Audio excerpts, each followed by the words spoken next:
नमस्कार, मैं हूं राजेंद्र धमीजा।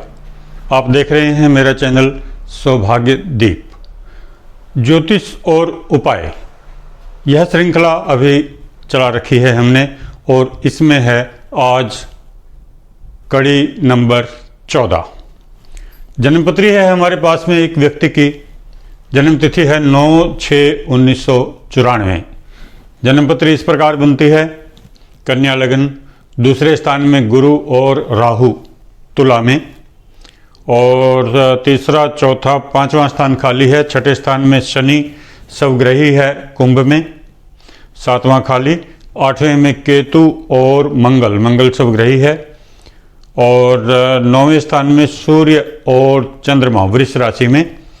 10वें में बुध और शुक्र मिथुन राशि में, और 11 और 12 ये स्थान खाली हैं। अब देखते हैं इसके अलावा हम सबसे इससे पहले कि हम अपना जो आगे का वक्तव्य शुरू करें तो ग्रह स्पष्ट भी देख लेते हैं। लग्न है 1 डिग्री, सूर्य 24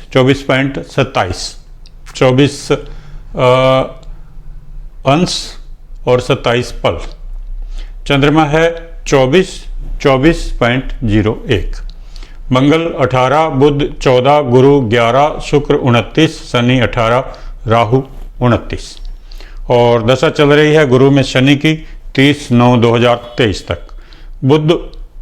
गुरु में बुध की आगे उसके बाद दशा चलेगी 30/9/2023 के बाद में 5/1/2026 तक। तो यह ग्रह स्थिति है। इसके हिसाब से हम देखते हैं, और प्रश्न भी हमारे सामने स्पष्ट है। व्यक्ति जो विदेश जाना चाहता है और वह जानना चाहता है कि क्या उसे पीआर मिलेगा या नहीं, और क्या जो वह विदेश जा सकता है या नहीं, वह प्रयास करे या नहीं, और उसके अलावा जो क्या उसे विदेश जाने से कोई लाभ मिलेगा, ये सब प्रश्न है हमारे सामने। केवल मुख्य प्रश्न वही है विदेश यात्रा से संबंधित। तो अब हम जो सबसे जो महत्वपूर्ण हमारे सामने प्रश्न है, कुंडली का हमने विवेचन करना है। किस प्रकार से देखें कि व्यक्ति विदेश यात्रा कर सकेगा या नहीं, और उसे कोई उससे लाभ प्राप्त होगा या नहीं।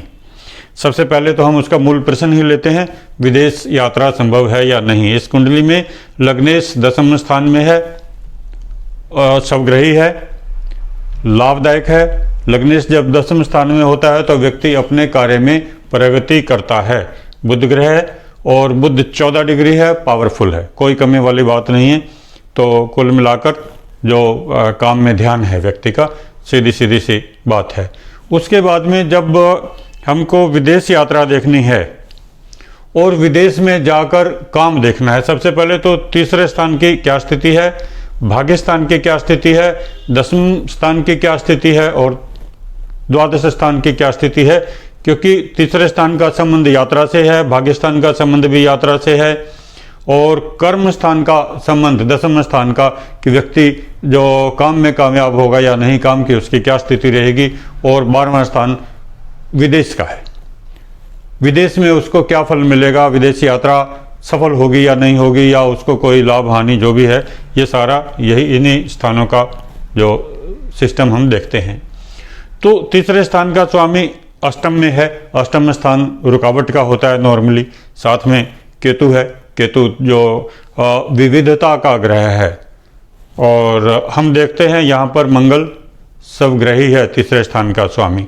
नॉर्मली रुकावट का ग्रह है, परंतु स्वग्रही है, जो रुकावट देगा, बहुत ज़्यादा रुकावट नहीं देगा, उसका उपाय करने से संभव है।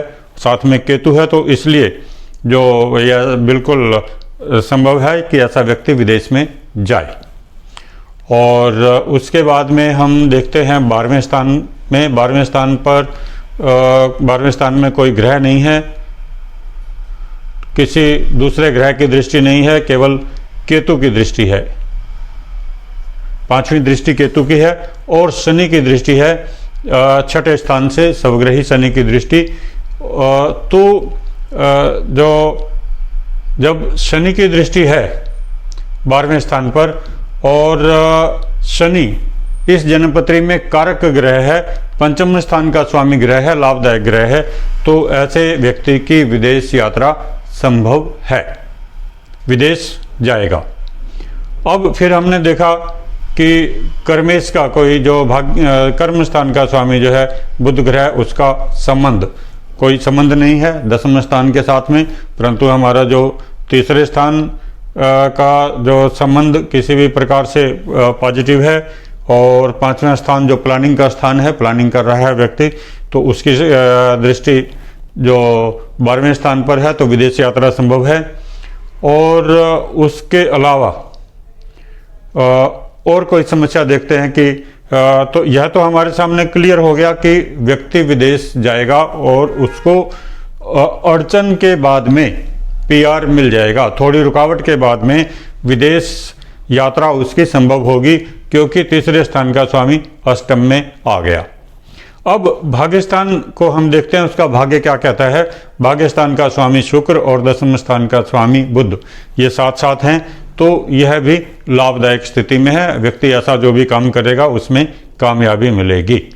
और 12वें स्थान का स्वामी भाग्यस्थान में है, तो भाग्य के बल पर वो विदेश जा सकता है, उसको सहारा मिलेगा, कोई उसमें ज़्यादा तकलीफ नहीं है। तो कुल मिलाकर हमने ये देखा कि ऐसा व्यक्ति विदेश यात्रा कर सकता है, विदेश जा सकता है, और वह वहाँ पर काम भी कर सकता है।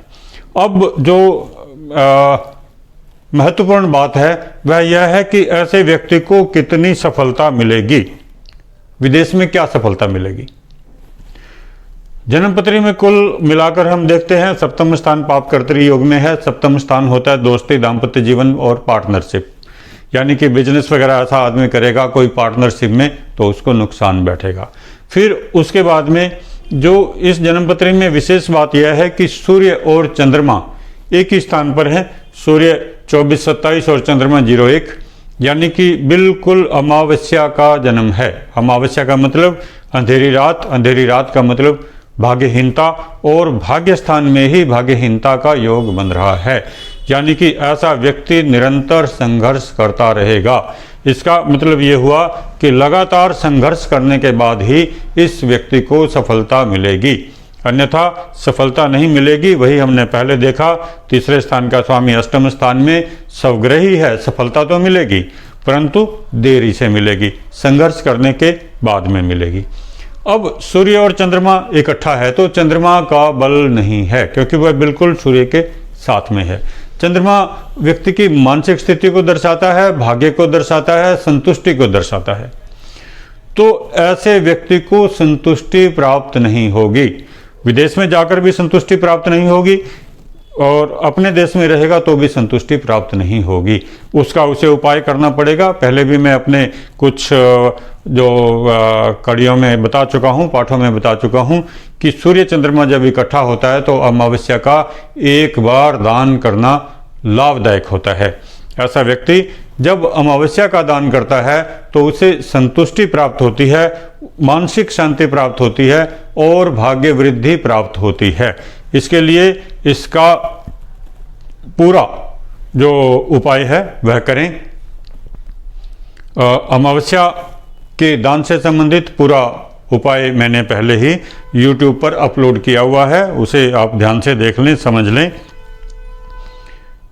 और मोटे मोटे तौर पर बता देता हूं कि इसमें किसी ब्राह्मण को, जहां आप रहते हैं वहां मंदिर देखें और वहां पर ब्राह्मण के पास में जाएं। किसी भी ब्राह्मण को जो दान करना है अमावस्या के दिन सुबह के समय, सवेरे 7 या 8 बजे से 10-11 बजे तक, जब सूर्य चढ़ रहा होता है ऊपर, जो तेजी से गतिमान होता है, उस समय आपको यह दान करना है। और दान में आटा, चावल, चीनी, नमक, घी, फल और वस्त्र, वह चीज़, ये सारा सामान रखना है। कोई भी सामान लाल नहीं होना चाहिए। ऐसे व्यक्ति के लिए बहुत ही आवश्यक है और लाभदायक है। और दान के जो पदार्थ हैं वो इतने होने चाहिए जिससे एक ब्राह्मण या ब्राह्मण का परिवार कम से कम 6 बार शांतिपूर्वक भोजन कर सके। दान के बाद दक्षिणा भी देनी आवश्यक है। और इसके पश्चात अगले 15 दिन के अंदर 108 कलदार का प्रवाह जल में प्रवाह करना लाभदायक होता है, तो उससे आपका उपाय पूरा होता है। और भाग्य वृद्धि के लिए कोई उपाय करना है तो ऐसे व्यक्ति के लिए जो रुद्र कवच लाभदायक होता है, ओम नमः शिवाय का मंत्र पाठ भी लाभदायक होता है, हमेशा शांति मिलती है। और जो आवश्यकता के अनुसार कोई दूसरा कवच भी धारण कर सकते हैं। तो कुल मिलाकर स्थिति यह है कि व्यक्ति विदेश यात्रा के लिए जाएगा, उसे पीआर मिल जाएगा, इतना क्लियर है, लेकिन वहां जाकर भी संघर्ष करता रहेगा। इसलिए सबसे पहले जो अमावस्या का दान करें, इससे संबंधित जो उपाय हैं वह उपाय करें। और जो दशा है अभी गुरु में शनि की, नॉर्मली गुरु में शनि की दशा काम में रुकावट देती है, व्यवधान देती है, अच्छा चलता हुआ काम भी रुक जाता है। परंतु इस जन्मपत्री में शनि क्योंकि द्वादश स्थान पर दृष्टि दे रहा है और द्वादश भाव विदेश का भाव है, और जो शनि की अंतर्दशा चल रही है, इसलिए शनि इसमें लाभदायक रहेगा, क्योंकि शनि योग कारक है, 5वें स्थान का स्वामी है, योग कारक हुआ तो लाभ मिलेगा, इसलिए विदेश यात्रा संभव है। तो कुल मिलाकर परिस्थितियां बिल्कुल ठीक हुई, तो उसका पीआर रिजेक्ट नहीं होगा, लेकिन संतुष्टि नहीं मिलेगी। संतुष्टि के लिए उपाय आवश्यक है। दशा भी अभी योग कारक है, व्यक्ति जा सकता है। तो आज के लिए बस इतना ही। अगले पाठ में हम किसी और समस्या की चर्चा करेंगे। धन्यवाद।